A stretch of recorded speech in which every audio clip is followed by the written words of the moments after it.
اعوذ باللہ من الشیطان الرجیم بسم اللہ الرحمن الرحیم السلام علیکم ورحمۃ اللہ وبرکاتہ۔ مجلس اتحاد المسلمین کے صدر و معتمدین، اراکین مجلس اتحاد المسلمین، میری عزتدار ماں اور بہنوں، شہ نشین پر تشریف فرما مجلس اتحاد المسلمین کے قائد مقننہ و اراکین اسمبلی و اراکین قانون ساز کونسل، میں آپ تمام کو مجلس اتحاد المسلمین کے احیاء کے 65 سال مکمل ہونے پر آپ تمام کو مبارکباد دیتا ہوں، اور میں اس موقع پر اللہ سبحانہ و تعالیٰ سے دعا کرتا ہوں کہ اللہ سبحانہ و تعالیٰ اپنے فضل سے اور اپنے کرم سے اور نبی کریم محمد مصطفیٰ صلی اللہ علیہ وسلم کے وسیلے سے اللہ سبحانہ و تعالیٰ مجلس اتحاد المسلمین کے ان تمام مرحوم قائدین کو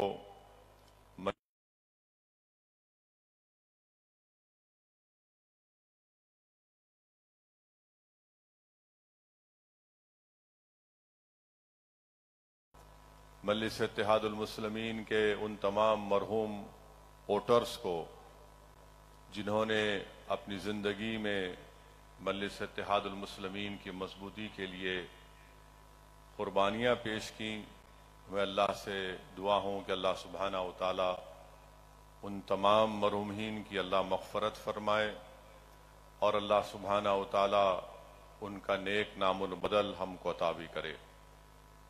عزیزان ملت،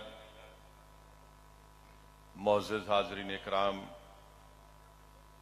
65 سال کا ایک لمبا سفر الحمدللہ مجلس اتحاد المسلمین نے مکمل کیا ہے، اور اگر آپ مجلس اتحاد المسلمین کی تاریخ کا مطالعہ کریں گے تو مجلس اتحاد المسلمین نے اپنے سیاسی سفر کو اور سیاسی سفر کا آغاز کیا اور ابھی بھی جاری ہے۔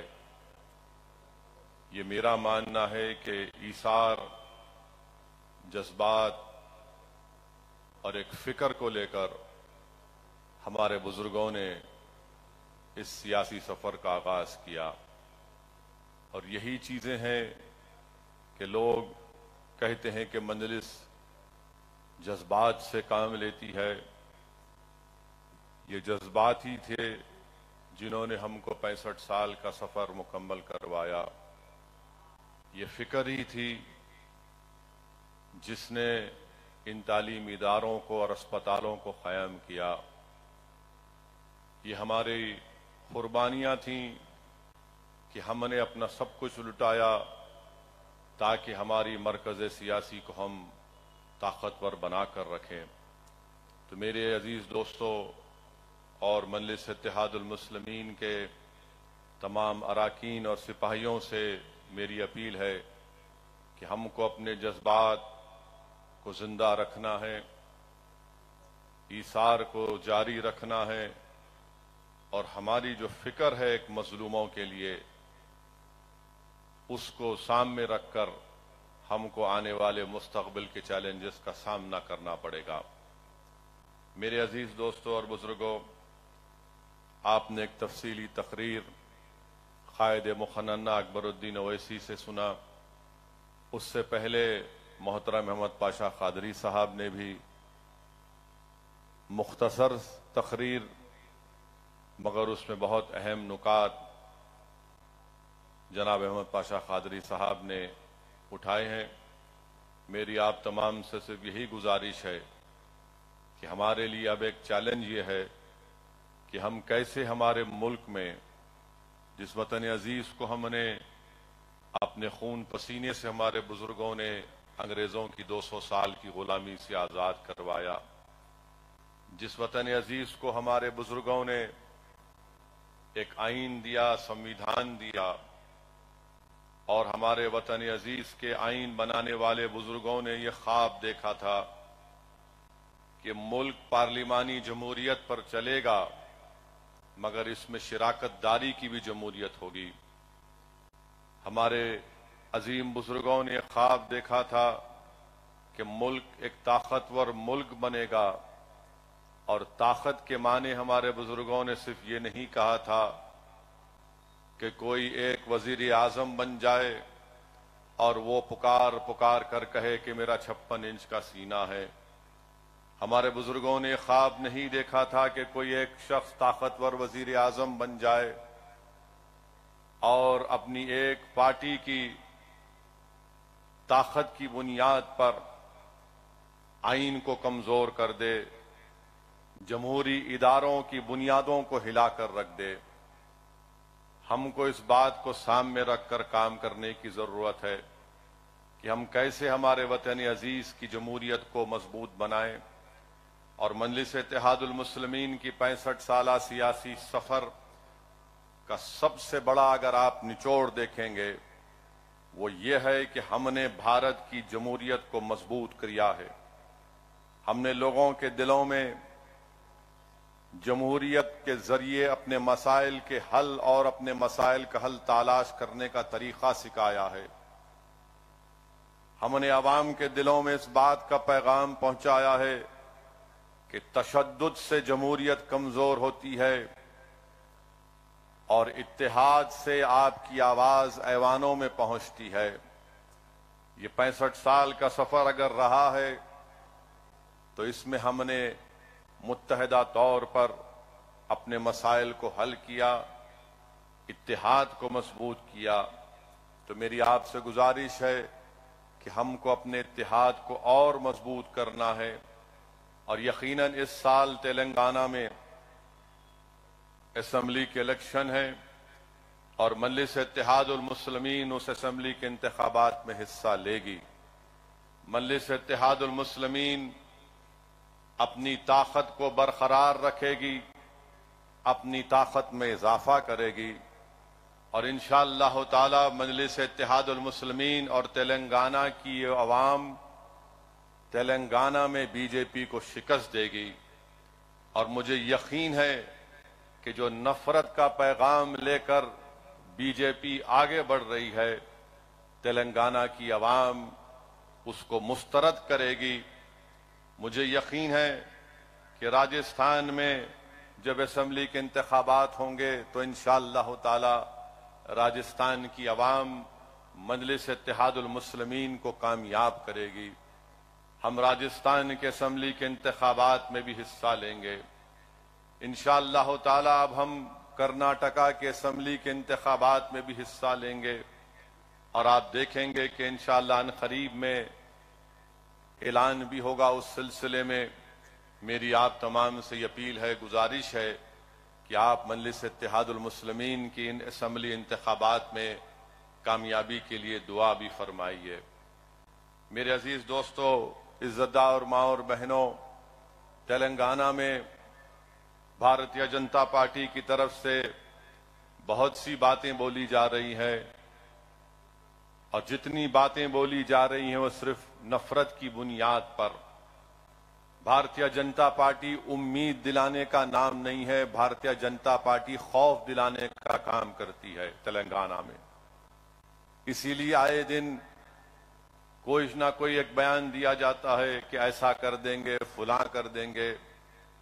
میں تلنگانہ کی عوام سے یہ بتانا چاہوں گا کہ تلنگانہ ریاست جب سے بنی تلنگانہ میں امن مضبوط ہوتا رہا، تلنگانہ میں فساد نہیں ہوا، بلکہ تلنگانہ میں ترقی ہوئی ہے۔ چاہے وہ سافٹ ویئر انڈسٹری ہو، چاہے وہ دوسرے انڈسٹریز ہوں، فارماسیوٹیکل کی انڈسٹریز ہوں، تلنگانہ کا جی ڈی پی، ریاستی جی ڈی پی ان ریاستوں سے بڑھ کر ہے جہاں پر بی جے پی اقتدار میں ہے۔ یقیناً تلنگانہ میں ایسے واقعات ہوئے ہیں جس پر ہم بھی شرمندہ ہیں اور ہم اس کی مذمت کرتے ہیں، چاہے وہ آلیر کا انکاؤنٹر ہو یا پھر پولیس کسٹڈی میں خدیر خان کی موت ہو میدک میں، ہم اس کی مذمت کرتے ہیں۔ میں اس بات کا اقرار کرتا ہوں کہ اور بہت سے کام ہونا باقی ہے، مگر آپ کی آواز مجلس اتحاد المسلمین ہے اور مجلس ان مسائل کو ضرور حل کرے گی۔ مگر ایک بات کا خیال رکھیے کہ آج مجلس آپ کی ایک طاقت اور شناخت بن کر ابھری ہے، مگر دوسری ریاستوں کی طرف نظر اٹھا کر دیکھ لیجئے کہ کیا پرسان حال ہے وہاں پر کوئی آواز اٹھانا تو چھوڑیے، کوئی آنسو پوچھنے کے لیے تیار نہیں ہے دلت اور مسلمان اور آدی واسیوں کے لیے۔ تو اسی لیے میرے عزیز دوستوں اور بزرگوں، اس سال کے آخر میں جو اسمبلی انتخابات ہونے جا رہے ہیں، ہم کو پہلے سے زیادہ متحد ہونا ہے۔ ہم کو ابھی سے ہم اپنے اس اسٹریٹجی کو بنانا پڑے گا اور ہم بنائیں گے انشاءاللہ تعالی۔ اور مجلس میں اور بی جے پی اور دیگر پارٹیوں میں فرق یہ ہے کہ وہ الیکشن سے 8 مہینے پہلے بیدار ہوتے ہیں، مگر بھارت میں اگر کوئی سیاسی پارٹی ہے جو الیکشن ختم ہوتے ہی عوام کی خدمت کرتے رہتی ہے اور الیکشن کے دوران بھی عوام کی خدمت کرتے رہتی ہے، تو مجلس اتحاد المسلمین ہے۔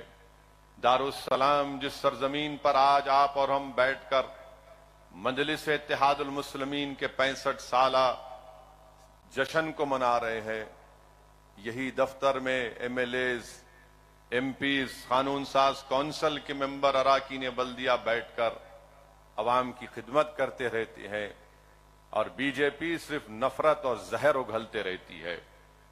اسی لیے آج آپ دیکھ رہے ہیں کہ تلنگانہ کی عوام بی جے پی سے تنگ آنا اور بی جے پی سے تنگ آنا شروع ہو چکا ہے، اور خاص طور سے میں تو تلنگانہ بلکہ پورے بھارت کی مہیلاؤں سے، ہماری عزت دار ماں اور بہنوں سے پوچھ رہا ہوں کہ جب آپ ووٹ ڈالنے جائیں گے تو گیس کے سلنڈر کو نمسکار یا سلام کر کے جانا۔ گیس کا سلنڈر کو نمسکار اور سلام اس لیے کرنا کیونکہ گیس کے سلنڈر میں مودی جی نے جو ہوا چھوڑی ہے، اتنا مہنگا گیس کا سلنڈر ہو چکا ہے کہ آج کتنا 1200 روپئے کتنا ہو گیا؟ 1600 چلر روپئے۔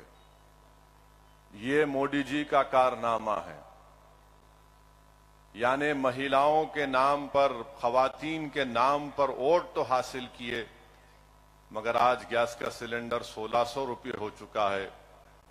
تو پورے بھارت کی جنتا کو یہ دیکھنا پڑے گا، خاص طور سے ہماری عزتدار ماں اور بہنوں کو، کہ گیس کا سلنڈر کتنا مہنگا ہو چکا ہے۔ دوسری بات کہ چائنا کا نام ہمارے وزیر اعظم نہیں لیتے۔ آج ہمارا وطن 2000 اسکوائر کلومیٹر کی زمین چائنا کو کھو چکا ہے۔ چائنا ہماری 2000 اسکوائر فٹ زمین پر قبضہ کر کے بیٹھا ہے، اور ہمارے ملک کے وزیر خارجہ یہ ایک انٹرویو میں کہتے ہیں کہ بھارت ایک چھوٹی اکانومی ہے، چائنا بڑی اکانومی ہے، میں کیا کروں؟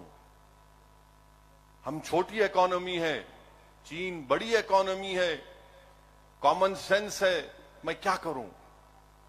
ہم وزیر اعظم سے پوچھنا چاہتے ہیں، آر ایس ایس کے لوگ جو آج کل پینٹ پہن کر لٹ پھرا رہے ہیں، ہم وہ بی جے پی کے ان بھکت جو سوشل میڈیا پر تھکتے نہیں، مودی کی تعریف کرتے، جھوٹی تعریف کرتے رہتے ہیں، کیا بھارت چھوٹا ہے؟ تم کو شرم نہیں آتی اس طرح کی بات کرتے ہیں کہ ہماری اکانومی چھوٹی، چین کی اکانومی بڑی؟ ملک اکانومی سے چھوٹا بڑا نہیں ہوتا مودی جی، ملک بڑا ہوتا ہے بڑا دل رکھنے سے، بڑا جگر رکھنے سے۔ آپ کی پارٹی میں آپ 300 ایم پی رکھ کر بھی آپ کے پاس نہ بڑا دل ہے نہ بڑا جگر ہے کہ آپ چین کی آنکھ میں آنکھ ڈال کر یہ کہیں کہ 2000 کلومیٹر تم کو چھوڑنا پڑے گا۔ اگر اکانومی کے بنیاد پر ملک چھوٹا بڑا ہوتا ہے تو پھر یوکرین کیوں لڑ رہا ہے رشیا سے؟